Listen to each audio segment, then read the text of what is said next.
ธรรมดามันบุก200 ล้านเลยวะ ใหญ่อันนี้ยุ่น ชมพู นมชมพู 2 วงพละมามื้อนี้นุ่มขันทองนะ มาย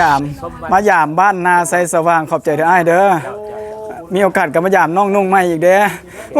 โอเค ไปทีมงาน มายามพี่น้องบ้านนาไซสว่างเมืองร่องแจ้งแข็งไซสมบูรณ์ รีวิวห้านให้เพิ่นก่อนสัมภาษณ์เพิ่นแม่อ้าย เจ้าคือมาจะใส่นี่เจ้ามาจะใส่สบายดี เอาสบายดี นี่เป็นสาวผู้เบี้ยผู้จักเนี่ย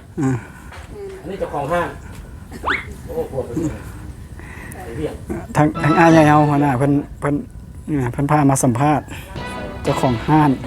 อยู่บ้านนี่ เพิ่นต้อนรับขับสู่ด้วยความอบอุ่น บ้านยังไง นาไซสว่าง นาไซสว่างขึ้นกับเมือง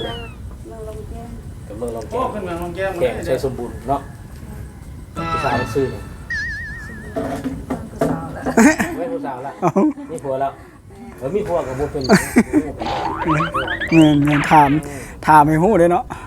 ว่าถามกับผู้สาวเก่าสั่นสาวเก่า โอ้ มาใกล้ๆนี่นะเป็นนครหลวงนะ บ่ใกล้แล้วได้ มาจะนี่ มานี่ดิมามัดแขน โอ้สิขึ้นไปเฮ็ดเวียกอยู่ขึ้นไปเฮ็ดเวียกอยู่ผู้เบี้ยมัน มันเฮ็ดเวียกอยู่ผู้เบี้ยว่าซั่นผู้สาวนะสมพรหน้าตา เฮ็ เพิ่ ด น เวียกหยังหน้าที่หยัง แพนน่าแพนน่านั่นน่ะว่าเกี่ยวกับ ดีแล้วได้เงินเดือนหลายบ่ บ่ใส่ 10 ล้าน บ่ 5 ล้านนี่เนาะ กายหาลาย ได้เงินเดือน5 ล้านว่าซั่น อ๋อ 5 ล้านเงินเดือน ก็พอไปพอมาเนาะอ้ายเนาะคันบ่พอให้อ้ายเฮาตึมให้เนาะ งานบริษัทผู้เบี้ย ไฟเด้อก็ บ่ครับผู้เบี้ย ตอนอ้ายไปเสพหันเพิ่นก็เคยเฮ็ดบ่ล่ะบัดนี้ถามเพิ่นมึงดู เคยไปวะ แม่นอ้ายปีก่อน2 ปีแล้ว นี่ ไปเสพงานวันศาสตร์ที่2ธันวา อ่า ปีก่อนได้2 ปีแล้วอยู่บ่คำ บ่อ้ายนะอยู่อันวงดังนี่ อันนี้แม่นอ้ายเฮาใหญ่อันนี้ยุ่น ชมพู นมชมพู 2 วงพละมามื้อนี้นุ่มขันทองนะ โอเค เอา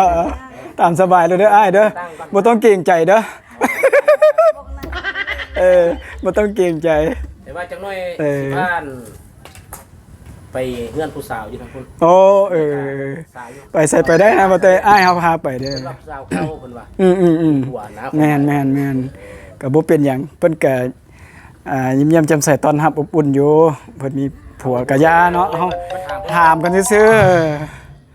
อันน่ะอยู่บ้านเฮานี่ค่าดองแพงบ่ จังสิว่า เท่าใดเขาผัวจะมาแต่งเท่าใด แต่บุคคล ลายบ่ผัวจะมาแต่งนี่ บ่ธรรมดา ธรรมดามันบุก200 ล้านเลยวะประมาณ200 ล้านนี่ ๆ โอ้สิบ่ได้สำหรับข่อยนะ มาโอ้ มันมีเงิน ย จะได้80 ล้าน โอ้ย จะเอา200 ล้านค่าดองได้ละครับ จะคน สิเอาตุ้มผู้นึงนี่ล่ะเอาตุ้มผู้นึงนี่ล่ะเจ้าดิผัวแต่งอะไร เอาตอนวันที่1บ่สาววันที่1เดือน6หั่นเจ้าอยู่บ่ผ่านมาวันที่1เดือน6 นี่ข่อยผิดเนาะ อยู่บ่คำหั่นแหละหวยทราย อยู่แต่ว่าไฟ โตมื้องานบ่ได้อยู่แม่นบ่อ๋อค่อยไปเสพมื้อนั่นแหละ แรงนี่ ช่วงผัก สิว่ากินได้ไหมแต่ไฟฟ้าได้บ่เนี่ยใต้อันนี้วะใต้เอาหยัง ไฟที่บ่มาเราบ่ได้ยังแล้ว โอ้ไฟกันมากันกินเบียร์ให้ได้กินเบียร์อุ่นแล้วเนาะเอามีน้ำก้อนทีละ ไฟจะตั้งเต่านี่ก็ได้ตัว พี่น้องวัดก็อยู่หมอนจังน้อยสิพาขึ้นเดินไปเบิ่งวัด โอ้ได้เอาแต่ไฟลงคือโดน แม่น ไปเที่ยวเบิ่ง เที่ยวสมวัดสมวา เพราะว่าเขาบ่เคยมาเขาต้องถาม แม่นเพิ่นเป็นเจ้าถิ่นเป็นของธรรมดาบ่ถามก็บ่ฮู้เด้ จะได้ไปพิษไปแม่นเพิ่นบ่ได้เด้ บ่ตกขัวกับตัวบุเปียกหยังวะ ไปพิษไปแม่นเพิ่นเลยเสียเงิน แม่ คือข่อยเคยไปทางกันลงน้ำท่านี่นะไปฮอดแล้วไปดิ้นเพื่อนผู้สาวเนี่ยท่านผู้จับลูกสาวเพิ่นนี่เขาลงเฮือนไปเพิ่นได้สู้ก่อนให้ลูกสาวเพิ่น โอ้ บ่ได้เพราะเฮ็ดคองเพิ่นเป็นอย่างนั้นแต่ว่ามานี่จับบ่ได้จับเพิ่นใหม่เฮา บ่ได้แม่น ตามมาได้จับบ่ได้เนาะ สาวกับเมียบ่เป็นหยัง โอ้ ลูกสอง จับ คน นี่บ่ได้ ลูกคนนี้ เนี่ยเอาทีมงานเฮา อันคันจับแก้วเบียร์ออกมาหันได้เห็นบ่ฮะ อ๋อได้ เอ้ย มื้อแรกเขาสิมาใหม่มากินเบียร์อยู่ห้าง โอ้โอเค ประมาณ ขอบใจได้เด้อที่มาเยี่ยมมาชมเด้อ ทางพาทีมงาน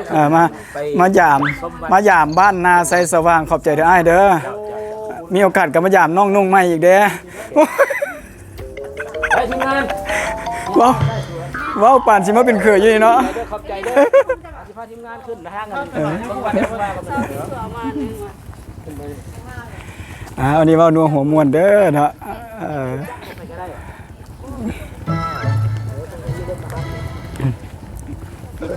สิพาพี่น้องขึ้นไปเบิ่งเดินวัด ดิ้นวัดตีกูลอง ไปส้ม